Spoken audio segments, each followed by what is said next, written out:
Cela fait maintenant 5 ans que je suis réceptionniste dans un hôtel. Je suis régulièrement de nuit. C'est un choix de ma part. Je préfère travailler de nuit. Il y a moins de clients et c'est plus tranquille.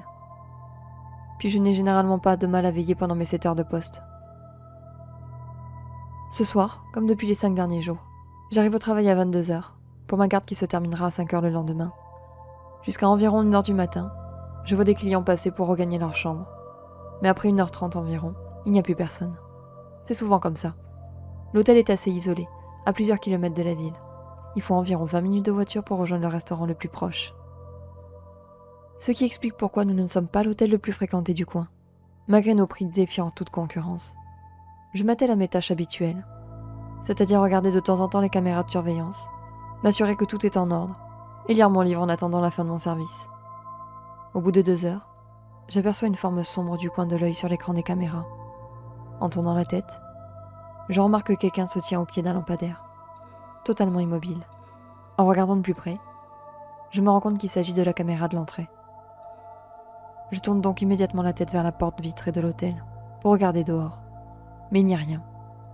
En regardant de nouveau sur l'écran, la silhouette a disparu également. Mettant ça sur le coup de mon imagination, je retourne à ma lecture. Sauf que 10 minutes plus tard, je suis extraite de mon roman dans un sursaut. Quelqu'un vient de passer la porte et se tient à quelques pas du bureau de la réception. C'est une vieille femme. Je dirais qu'elle doit avoir entre 75 et 80 ans, au vu de sa peau ridée et fatiguée par le temps. Je la salue et lui demande en quoi puis-je l'aider. Mais elle ne bouge pas. Elle reste là, totalement immobile à me fixer droit dans les yeux. Je comprends que ce n'est pas normal, et je me sens mal à l'aise. Puis une idée me vient. C'est peut-être une femme qui s'est perdue. Il y a une maison de retraite à environ 2 km d'ici. Peut-être qu'elle s'est enfuie et a trouvé refuge ici. Je retente un contact. Madame ? Est-ce que je peux faire quelque chose pour vous ? Vous vous êtes perdue ? Ou bien vous cherchez quelqu'un ? Mais rien. La femme ne bouge pas. Elle ne cligne même pas des yeux. Je ne vais pas rester comme ça toute la nuit. Elle n'a visiblement pas toute sa tête, et n'est pas enclin à communiquer. Je détourne le regard de la femme, et cherche sur l'ordinateur de la réception le numéro de téléphone de la maison de retraite. Après tout, si une de leurs locataires manque à l'appel, il vaut mieux les en informer au plus vite. Je trouve le numéro assez vite. Je décroche le téléphone et compose le numéro. En relevant la tête, je suis encore une fois surprise de voir que la femme n'est plus là. Je ne l'ai pas entendue passer la porte d'entrée. Elle émet toujours un petit son lorsque quelqu'un passe devant le capteur, pour nous avertir de la présence d'un éventuel client, au cas où nous ne serions pas derrière notre bureau pour les accueillir. Mais là, rien. Aucun son n'est sorti. Ce qui pouvait dire plusieurs choses. Soit je ne l'avais pas entendu parce que j'étais occupée dans ma recherche, ce qui m'étonnerait fortement. Soit le capteur ne fonctionne plus, ce qui là par contre ne m'étonnerait pas car c'est déjà arrivé. Soit, la femme est toujours dans l'hôtel et se balade dans les couloirs. J'avoue que je préférerais les 2 premières options. Même si cette femme n'a pas l'air menaçante, elle me met mal à l'aise, de par son attitude et son regard vide. Allô ? J'avais déjà oublié que j'avais composé le numéro de la maison de retraite. Oh, oui, bonsoir. Je m'excuse de vous déranger. Je suis Claire, je travaille à l'hôtel. Et une personne âgée vient de faire irruption dans notre hôtel. La pauvre femme a l'air perdue. Je me suis donc demandé si elle ne s'était pas échappée de votre établissement. Eh bien, ça m'étonnerait, car nous avons toujours quelqu'un pour surveiller les allées et venues. Mais nous ne sommes pas faillis pour autant. Nous allons vérifier que tous nos locataires sont bien dans leur chambre et nous vous recontacterons.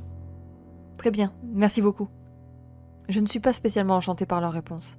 J'aurais préféré qu'ils envoient directement quelqu'un pour récupérer la femme. Mais peut-être qu'il manque de monde, et qu'ils ne peuvent pas se déplacer aussi facilement. Les minutes passent, et toujours aucun signe de notre ami octogénaire, ni de la maison de retraite. Je suis toujours aussi mal à l'aise. Comme si au fond de moi, je savais qu'elle n'était pas partie. Je prends la décision de regarder les caméras de surveillance de nouveau. D'abord celle de l'extérieur, mais je ne vois rien par un chat qui se balade paisiblement. Puis je passe sur les caméras des couloirs. Rien au premier étage, rien non plus au deuxième. Vient enfin le 3e et dernier étage du bâtiment. Et là, rien non plus. Les autres caméras de surveillance de l'hôtel sont placées dans les couloirs qui mènent à la salle de repos et aux toilettes des employés. On ne peut y accéder qu'avec une carte magnétique. Seul le personnel de l'hôtel en possède une. Elle n'a donc pas pu se rendre dans cette partie de l'hôtel.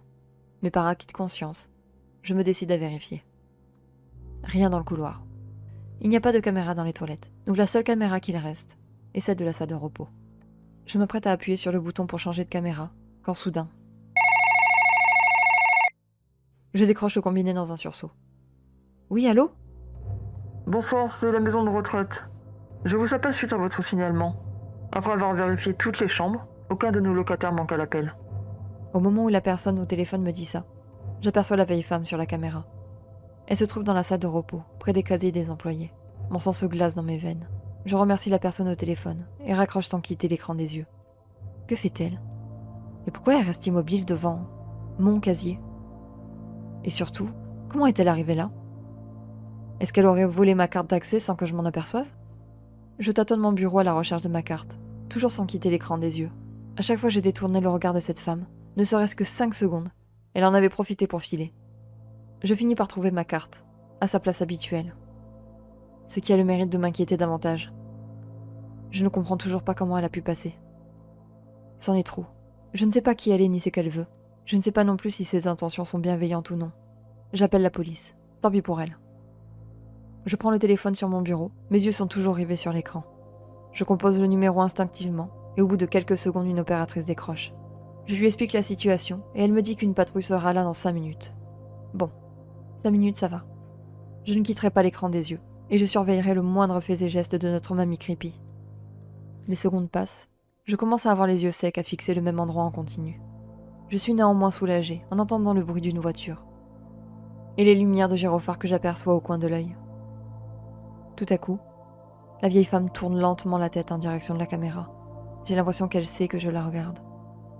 On dirait qu'elle me fixe. Puis elle finit par pousser un hurlement terrifiant. Les caméras ne sont pas équipées de micro, mais elle a hurlé tellement fort que je l'ai entendue jusqu'ici. Mon seul réflexe a été de plaquer mes mains sur mes oreilles et de fermer les yeux. Mince, non. Pourquoi j'ai fait ça? Je ne devais pas quitter l'écran des yeux. En les rouvrant, j'ai été prise d'un horrible frisson d'effroi. Le visage ridé et les yeux vitreux de la vieille femme s'étaient rapprochés de la caméra. Je les voyais en gros plan. J'ai poussé un cri de surprise et détourné le regard. Je jette un coup d'œil à l'écran, mais la femme n'est plus là.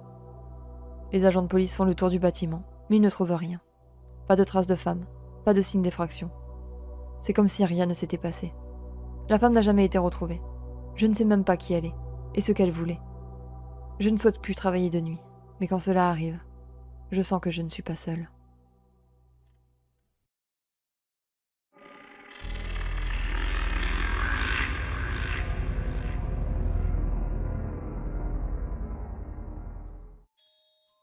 Je suis étudiant, et ça fait maintenant quelques mois que je travaille comme livreur pour la pizzeria de mon quartier.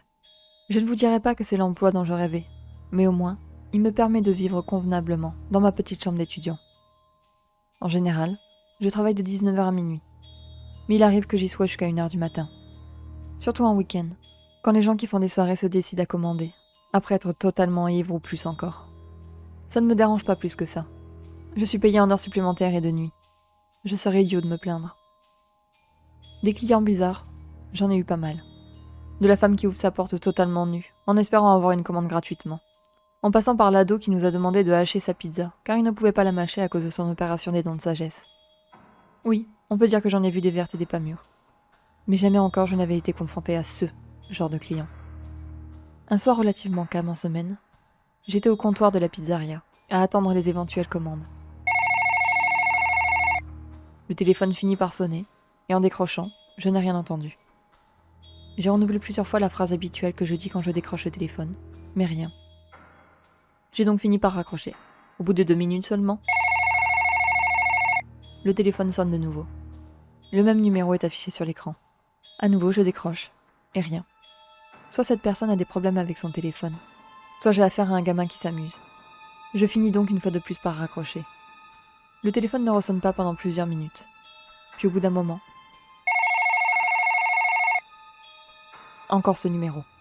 Excédé, je finis par décrocher, mais je ne dis rien. J'attends. La voix d'un homme finit par résonner dans le combiné. Il a l'air hagard. Encore un qui a pris des choses bizarres, je me suis dit. Il passe une commande, il me donne l'adresse pour la livraison. Une fois la commande prête, je file à ma voiture pour effectuer la livraison. Je roule un moment avant d'arriver à destination. Devant moi, se dresse une maison d'apparence normale. Aucune lumière n'est allumée cependant. Je me demande donc si je suis à la bonne adresse. Mais ça ne fait pas le moindre doute. J'attrape la commande, je m'approche de la maison, et sonne à la porte. Au bout de quelques secondes, la porte s'ouvre légèrement. Un homme se tient derrière. Je ne le distingue pas très bien. Il est plongé dans l'obscurité de la maison. Il avance un peu la tête, et je remarque des taches étranges autour de sa bouche. On dirait du sang séché. Il marmonne quelques mots que je ne comprends pas. Mais je distingue par contre très bien son regard. Cet homme est visiblement drogué. Ses yeux sont vitreux. On dirait presque qu'il ne sait pas où il est. Au moment où il sort ses mains pour attraper sa commande, de stupeur, je manque de lâcher le carton. Ses doigts sont affreusement mutilés. Il lui manque plusieurs phalanges, et il saigne énormément. Il ne me faut pas longtemps pour faire le rapprochement avec le sang autour de sa bouche. Cet homme s'est dévoré les doigts. Je manque de vomir à cette vue, mais je lui demande néanmoins s'il a besoin d'aide. Il se met à rire comme un fou, hurle et claque violemment la porte. Je file dans ma voiture et file en direction de la pizzeria. J'explique la situation à mon patron et nous décidons d'appeler une ambulance et la faire envoyer à l'adresse de l'homme qui avait visiblement besoin d'aide. Je ne sais pas ce qu'il est devenu, mais il n'a jamais rappelé la pizzeria.